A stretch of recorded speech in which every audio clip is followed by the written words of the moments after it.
Assalamualaikum warahmatullahi wabarakatuh. Kembali lagi di video kali ini dengan saya Niken Indrasari pada mata pelajaran Pendidikan Pancasila dan Kewarganegaraan kelas 9. Di sini sumber belajar kita yang kita ambil yaitu buku paket PPKN Kemendikbud edisi revisi 2018. Untuk bab pertama atau bab 1 yaitu kita akan mempelajari tentang dinamika perwujudan Pancasila sebagai dasar negara dan pandangan hidup bangsa. Pada awal pembelajaran PPKN di kelas 9 ini, murid akan diajak untuk mempelajari materi tentang dinamika perwujudan Pancasila sebagai dasar negara dan pandangan hidup bangsa. Dengan diberikan materi ini, diharapkan murid mempunyai keyakinan yang tinggi akan keberadaan Pancasila sebagai dasar negara dan pandangan hidup bangsa. Dengan dimilikinya pengetahuan dan keterampilan tentang materi ini, 1. Siswa diharapkan dapat mendeskripsikan perkembangan pengamalan Pancasila sebagai dasar negara dan pandangan hidup bangsa. 2.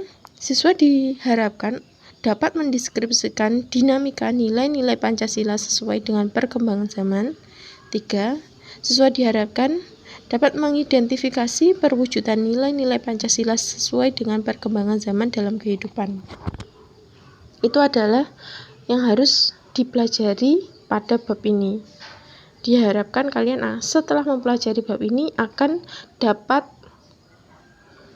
mengetahui atau bisa untuk melakukan ketiga poin tadi. Dalam dinamika perwujudan Pancasila sebagai dasar negara dan pandangan hidup bangsa akan dibagi menjadi 3 poin. Yang pertama, poin A, yaitu penerapan Pancasila dari masa ke masa. Poin B, dinamika nilai-nilai Pancasila sesuai dengan perkembangan zaman. Poin C, perwujudan nilai-nilai Pancasila dalam berbagai kehidupan. Jadi untuk yang C itu tadi pengaplikasian nilai-nilai Pancasila dalam kehidupan sehari-hari. Yang pertama, penerapan Pancasila dari masa ke masa. Kita bagi ke 4 waktu. Yang pertama itu awal kemerdekaan, yaitu dari tahun 1945 sampai 1959.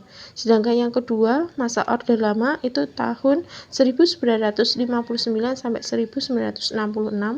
Untuk masa Orde Baru mulai dari tahun 1966 sampai 1998. Sedangkan masa reformasi itu terjadi antara tahun 1998 sampai sekarang.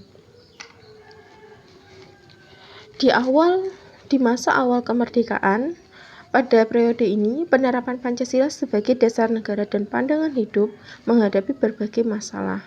Masalah datang di tahun awal kemerdekaan. Adapun upaya untuk menggantikan Pancasila sebagai dasar negara dan penyimpangan terhadap nilai-nilai Pancasila diantaranya sebagai berikut. Yang pertama, pemberontakan Partai Komunis Indonesia atau PKI, pemberontakan Darul Islam atau Tentara Islam Indonesia, pemberontakan Republik Maluku Selatan atau RMS, Pemerintah Revolusioner Republik Indonesia atau PRRI, Angkatan Perang Ratu Adil atau APRA. Ini adalah sebagian rangkuman yang kalian bisa untuk mencari sumber lain, kalian bisa menggali lagi informasi yang ada, yang lengkap dari sumber lain, dan untuk menambah referensi pengetahuan. Masa Orde Lama, periode ini dikenal dengan demokrasi terpimpin. Demokrasi terpimpin merupakan sebuah sistem demokrasi yang seluruh keputusan dan pemikiran dalam pemerintah negara berpusat pada pimpinan negara saat itu, yaitu Presiden Soekarno. Beberapa penyimpangan terhadap Pancasila dan Undang-Undang NRI tahun 1945, yaitu diantaranya Presiden Soekarno ditetapkan sebagai presiden seumur hidup. Jadi pada waktu itu tidak ada pergantian presiden. 2. Presiden mengeluarkan penetapan presiden untuk membubarkan DPR hasil pemilu tahun 1955. Yang ketiga, Presiden membentuk MPRS, semua diangkat serta diberhentikan oleh Presiden. Pada masa Orde Baru, yaitu masa Orde Baru terjadi di era demokrasi terpimpin di bawah pimpinan Presiden Soeharto.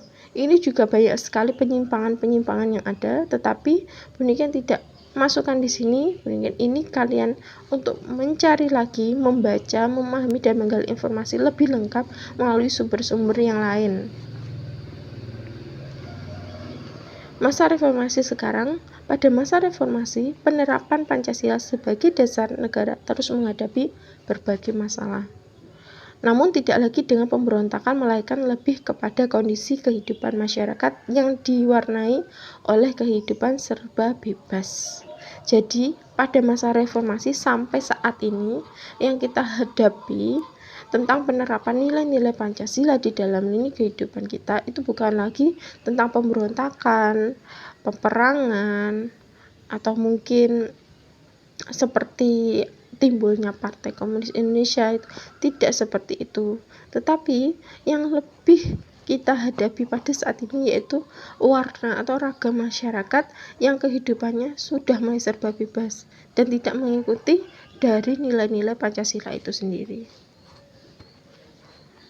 Poin B, poin yang kedua yaitu dinamika nilai-nilai Pancasila sesuai dengan perkembangan zaman.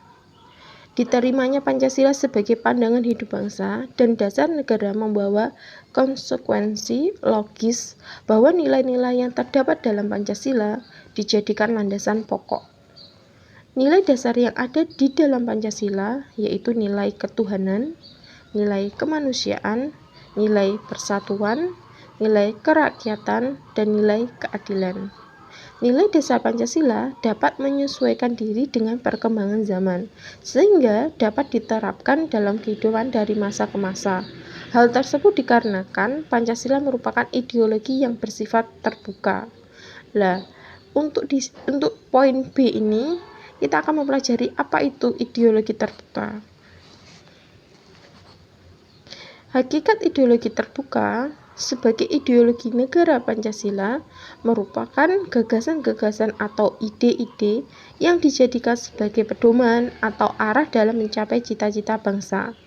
Pancasila sebagai ideologi negara merupakan ciri khas atau identitas bangsa Indonesia yang perlu diperhatikan dan dipertahankan dan terus dijadikan sebagai pedoman dalam menentukan arah dan tujuan yang diwujudkan dalam sikap dan perilaku bangsa Indonesia. Jika Pancasila tidak diwujudkan atau diamalkan dalam kehidupan sehari-hari oleh bangsa Indonesia, maka Indonesia akan kehilangan jati dirinya. Sebagai suatu sistem pemikiran, ideologi sangatlah wajar jika diambil sebagai sumber dari pandangan dan falsafah hidup bangsa. Hal tersebut membuat ideologi berkembang sesuai dengan perkembangan zaman. Jadi, intinya dari ideologi terbuka sendiri, yaitu ideologi tersebut sifatnya terbuka dengan senantiasa mendorong terjadinya perkembangan pemikiran baru yang tentang ideologi tersebut tidak harus kehilangan jati dirinya. Jadi dari masa ke masa, dari awal kemerdekaan sampai saat ini, Pancasila bersifat ideologi terbuka karena Pancasila selalu dipakai dan bisa mengikuti perkembangan zaman. Karena tidak dengan pemikiran yang baru tetapi tidak menghilangkan asalnya atau inti dari nilai-nilai Pancasila itu sendiri. Jadi masih bisa berkembang di kehidupan kita saat ini. Kedudukan Pancasila sebagai ideologi negara. Pancasila berakar pada pandangan hidup bangsa dan falsafat bangsa sehingga memenuhi persyaratan menjadi ideologi yang terbuka, di mana Pancasila mampu berinteraksi secara dinamis. Nilai-nilai pada Pancasila tidak dapat dirubah, namun pelaksanaan dapat disesuaikan dengan kebutuhan saat ini. Keterbukaan nilai Pancasila harus memperhatikan 1. Stabilitas nasional yang dinamis. 2. Larangan untuk memasukkan pemikiran yang mengandung nilai ideologi Marxisme, Leninisme, dan komunisme. 3. Mencegah perkembangan paham liberalisme. 4. Larangan pandangan ekstrim. 5. Menciptakan norma yang sesuai kesepakatan. Keterbukaan ideologi Pancasila mengandung nilai-nilai sebagai berikut. Yang pertama, nilai dasar, yaitu hakikat kelima sila. Jadi tidak menghilangkan dari nilai-nilai kelima Pancasila itu sendiri. Kedua, nilai instrumental, penjabaran nilai Pancasila berupa perundang-undangan dan lembaga pelaksanaannya. Jadi untuk lembaga negara juga harus menganut dari nilai-nilai Pancasila. 3. Nilai praktis, yaitu realitas nilai yang ada dalam masyarakat.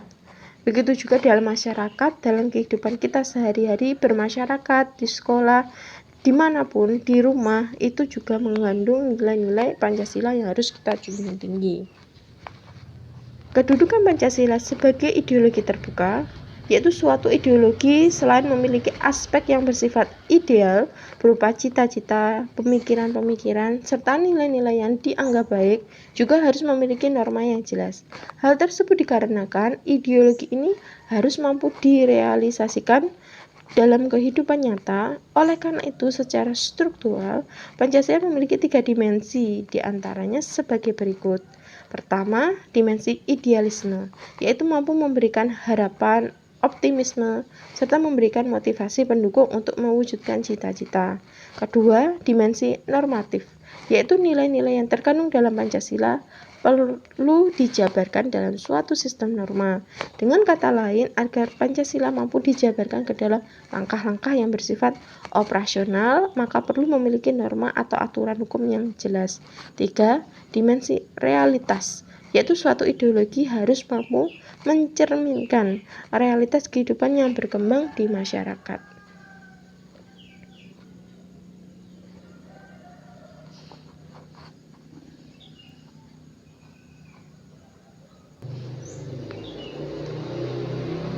Poin C. Perwujudan nilai-nilai Pancasila dalam berbagai bidang. Sila-sila dalam Pancasila merupakan suatu kesatuan yang tidak terpisahkan. Masing-masing sila Pancasila tidak dapat dipahami secara terpisah dengan sila yang lain. Tata urutan Pancasila memiliki makna saling dijiwai dan menjiwai oleh sila sebelumnya dan sesudahnya. Oleh karena itu, tata urutan Pancasila tidak boleh diubah karena dapat menghilangkan makna Pancasila sebagai suatu kesatuan.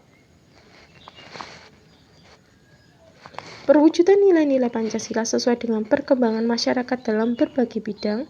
1. Perwujudan nilai-nilai Pancasila dalam bidang politik dan hukum. 2. Perwujudan nilai-nilai Pancasila dalam bidang ekonomi. 3. Perwujudan nilai-nilai Pancasila dalam bidang sosial budaya. 4. Perwujudan nilai-nilai Pancasila dalam bidang pertahanan dan keamanan. Setelah kalian mempelajari serta memahami materi tersebut, nah, sekarang ada tugas-tugas yang harus kalian selesaikan.